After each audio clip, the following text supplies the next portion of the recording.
રાજકોટ જિલ્લાના ઉપલેટામાં Siddhnath charitable trust દ્વારા ઉપલેટા પંથકને લીલુંછમ અને હરિયાળું બનાવવા માટે વિનામૂલ્યે સામાજિક વનીકરણ રેન્જના સહયોગથી ફૂલછોડ અને રોપાનું સરદાર પટેલ ટાઉન હોલ ખાતે વિનામૂલ્યે 2200 જેટલા ફૂલછોડ અને રોપાનું વિતરણ કરાયું હતું અને જેનો લાભ લેવા માટે શહેરીજનો બહોળી સંખ્યામાં ઉપસ્થિત રહ્યા હતા।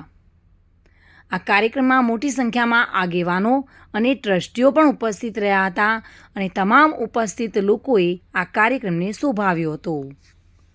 સિદ્ધનાથ ચેરિટેબલ ટ્રસ્ટ અને વનીકરણ વિભાગ ગુજરાત સરકાર દ્વારા ઉપલેટા શહેરને લીલુંછમ હરિયાળી બનાવવા માટે વિનામૂલ્યે રોપાનું વિતરણ કરવામાં આવ્યું હતું। તેમાં ફળાઉ વૃક્ષો, ફળ ફ્રૂટના વૃક્ષો અને છાંયો આપે તેવા વૃક્ષોનું વિતરણ કરવામાં આવ્યું અને આશરે 2200 થી 2300 વૃક્ષોનું વિતરણ થયું।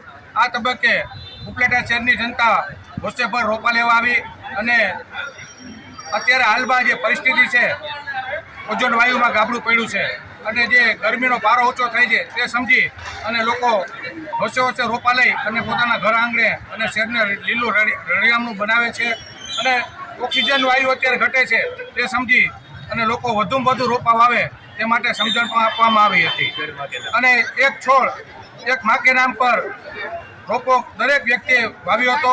આ તબક્કે દરેક લોકો ખૂબ ઉત્સાહથી રોપા લઈ ગયા અને તેમાં ફળાઉ વૃક્ષો, ફૂલ ફ્રૂટના વૃક્ષો પણ વાવવામાં આવ્યા હતા। એમાં લીમડો અને પીપળો અને વડલો તો અધિક પ્રમાણમાં લઈ ગયા હતા, જેથી લોકોને ઓક્સિજન પૂરો મળે અને ભવિષ્યમાં પર્યાવરણ પણ સુધરે। જય દસ્તુર, ભારત માતા કી જય। સરફરાઝ કોડી સાથે bureau report, today Gujarati news.